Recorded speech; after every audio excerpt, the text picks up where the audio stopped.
श्री शिवाय नमस्तु भी हम दोस्तों धार्मिक सुरभि चैनल में मैं स्वाति मिश्रा आप सभी का स्वागत करती हूँ। आज हम लेकर आए हैं आपके लिए बेलपत्र की संपूर्ण जानकारी, कब तोड़ना चाहिए, इसकी उत्पत्ति कैसे हुई, बिल्व वृक्ष की अद्भुत महिमा आदि बहुत कुछ जानेंगे।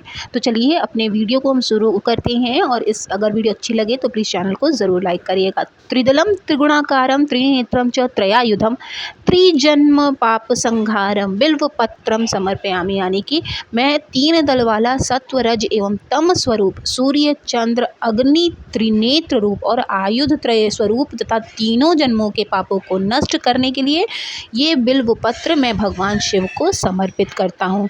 इस श्लोक के अनुसार बिल्व पत्र 3 जन्मों के पापों को नष्ट करने का सामर्थ्य रखता है। अग्नि पुराण में बिल्व पत्र की उत्पत्ति संबंधी कथा आती है कि महर्षि भृगु थे, उनकी जो धेनु थी वह पृथ्वी पर गौ रूप में प्रकट हुई। उसी के गोबर से बिल्व वृक्ष की उत्पत्ति हुई। उस बिल्व वृक्ष से ही श्री उत्पन्न हुई, यानी जी लक्ष्मी जी ही उत्पन्न हुई। इसलिए बिल्व फल को श्रीफल भी कहा जाता है। लिंग पुराण के अनुसार भगवान शिव ने प्रसन्न होकर लक्ष्मी जी से कहा कि बिल्व वृक्ष तुम्हारी भक्ति का प्रतीक होगा। यह वृक्ष मुझे वो लक्ष्मी जी को अत्यंत प्रिय होगा। हम दोनों के बिल्व वृक्ष से की गई पूजा मुक्त करेगी लोगों को। साथ ही जिस प्रकार मुझे गंगा जल प्रिय है, उसी तरह से लक्ष्मी जी को बिल्व पत्र भी प्रिय है। लक्ष्मी जी बिल्व पत्र में कहा जाता है कि उन्होंने बिल्व पत्र की जो सूखी डंडी थी उससे शिवलिंग बनाकर भगवान शिव की प्रार्थना की थी। तो बिल्व पत्र और बिल्व फल द्वारा की गई शिव जी की पूजा कमल के समान उन्हें प्रिय होती है। बिना बिल्व पत्र में के कोई भी पूजा उनकी सफल नहीं होती है। धर्म जो पुराण है उसके अनुसार बिल्व वृक्ष की उत्पत्ति माता लक्ष्मी जी से हुई है। धर्म पुराण की अगर माने तो ये भी कहा जाता है कि माता लक्ष्मी जो है उन्होंने स्तन काटकर अपना समर्पित किया था और उसी से बिल्व पत्र वहाँ पर जहाँ पर उन्होंने समर्पित किया था वहीं से बिल्व पत्र की उत्पत्ति हुई है। श्लोक के अनुसार लक्ष्म्या स्तनत उत्पन्नम महादेवस्य च प्रियम बिल्व वृक्षम प्रयच्छामि बिल्व पत्रम शिवार्पणम, मतलब कि बिल्व वृक्ष महालक्ष्मी जी के वक्ष स्थल से उत्पन्न हुआ और महादेव जी को प्रिय मैं एक बिल्व पत्र उन्हें अर्पित करता हूँ।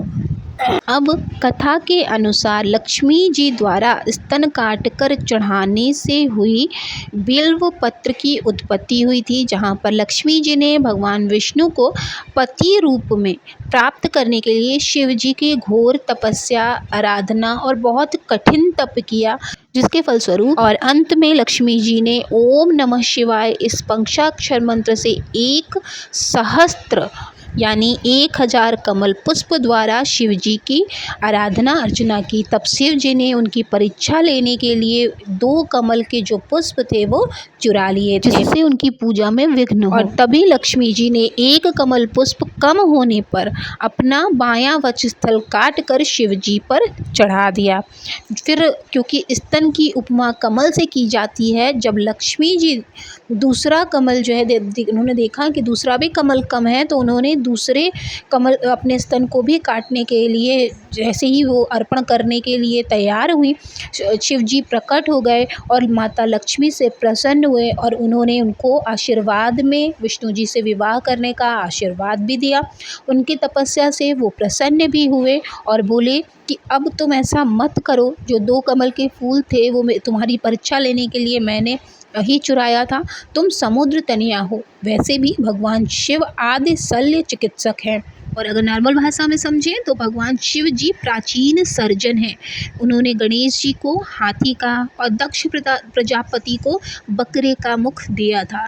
उन्हें पशुपति नाथ के रूप में भी उनकी पूजा होती है। इसी कथा के संदर्भ में लक्ष्मी जी का जो बायां स्तन था वो जो का त्यों था। शिव जी ने लक्ष्मी जी को वरदान देते हुए कहा कि समुद्र तनयी तुम्हारा मनोरथ पूर्ण होगा। भगवान विष्णु तुम्हारा वरण अवश्य करेंगे, इसमें कोई भी शंका संदेह नहीं है। और लक्ष्मी जी ने कटे हुए स्तन को जहाँ पर दबा दिया था, पृथ्वी के अंदर गाड़ दिया था, वहीं से कहा जाता है कि बिल्व पत्रों की उत्पत्ति हुई थी, जिसके पत्तों में 3 दल है और उसमें गोल फल लगता है। इस जो बिल्व फल को ब्रह्मा विष्णु और महेश भी ना पहचान सके, ये वृक्ष वो उसका फल ब्रह्मा जी की सृष्टि से भी परे है। इतनी अद्भुत महिमा इस पुराण में बताई गई है। तो बिल्वपत्र जो है साक्षात धन लक्ष्मी का प्रतीक है। इसकी पूजा सुबह शाम दोनों समय करने से आपको विशेष रूप से माता लक्ष्मी की कृपा भी बरसती है। साथ ही महादेव का जब आप उसको समर्पित करते हैं इसकी पत्तियों को, तो उससे भी आपको उन मनोकामनाएं पूरी होने के पूरे लाभ मिलते हैं। श्री शुक्ल में आता है कि हे सूर्य के समान कांति वाली महालक्ष्मी, वृक्षों में श्रेष्ठ मंगलमय बिना फूल के फल देने वाला बिल्व वृक्ष जो वृक्ष है तुम्हारे ही तप से उत्पन्न हुआ है। क्योंकि इसमें फूल नहीं लगते, इसमें डायरेक्ट फल आ जाता है। उस बिल्व वृक्ष के फल हमारे बाहरी और भीतरी यानी मन व संसार के दरिद्र को दूर करें, ऐसी प्रार्थना ऋग्वेद में की गई है।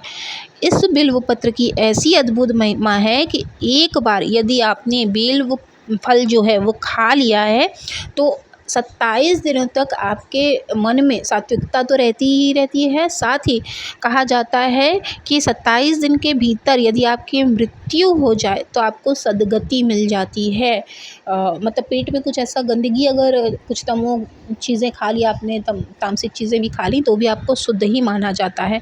एक बार बिल्व फल भीतर जाने से 27 दिन तक उसका दिव्य प्रभाव होता है। इतनी ज़्यादा इस फल की जो है वो महिमा है। जिस तरह से आप तुलसी के पेड़ के पास नहीं जाते हैं चप्पल पहन के, ठीक उसी तरह से बेलपत्र के पेड़ के पास भी चप्पल पहन के नहीं जाना चाहिए, बिना स्नान किए नहीं छूना चाहिए।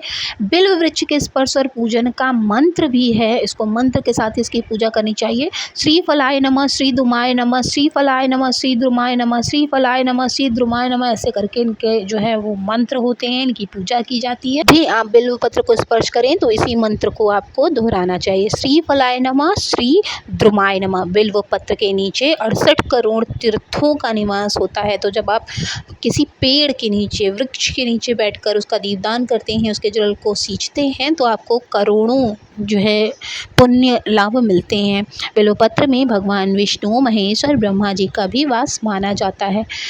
बिल्व वृक्ष के नीचे बैठकर जप करने से शीघ्र ही मंत्र में सिद्धि हो जाती है।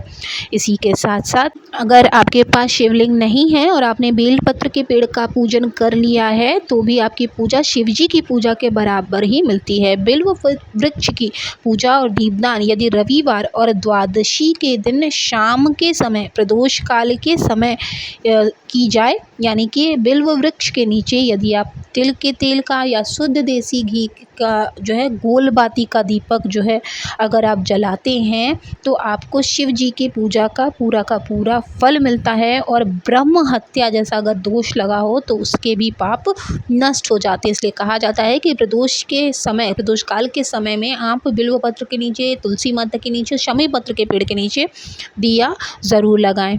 अगर आप प्रतिदिन बिल्व पत्र के पेड़ की पूजा करते हैं तो संपूर्ण दरिद्रता अगर आपके घर में है, भगवान न करे कभी चढ़े अगर होती है तो उसका भी नाश हो जाता है। बिल्व पत्र चढ़ाने का वही फल है जो एक कमल पुष्प आप शिव जी को अर्पित करते हैं, उतना ही फल आपको एक बिल्व पत्र भी चढ़ाने का फल मिलता है। बिल्व पत्र से बढ़कर शिव जी को प्रसन्न करने वाली कोई दूसरी चीज़ है ही नहीं। एक गंगा जल और दूसरा बिल्व पत्र, तीसरा सफ़ेद फूल, चौथा समी पत्र, ये सब कुछ चीज़ें हैं। अखंड चावल का दाना, बस यही इनको घर में जो आपके मिल जाए वही पंचाक्षर स्त्रोत के साथ या पंचाक्षर मंत्र जो आपको गुरु मंत्र मिला उस जप के साथ जब आप इन चीज़ों को चढ़ाते हैं तो आपको ऐश्वर्यवान होने तक का जो है आशीर्वाद शिव जी दे देते हैं। यहाँ तक कि आपको मृत्यु के बाद शिव जी से भी मिलने का, शिवलोक मिलने का भी जो है वरदान मिलता है। शिव जी के वंदन से मनुष्य सभी पापों से मुक्त भी हो जाता है। और अगर आप बेलपत्र सही दिशा में चढ़ाते हैं तो आपको विशेष लाभ जो आप अपने मन की जो इच्छा है, जो दुख है, दूर करने के लिए भगवान के मंदिर में जाते हैं, बिना कहे भी वो पूरे हो जाते हैं।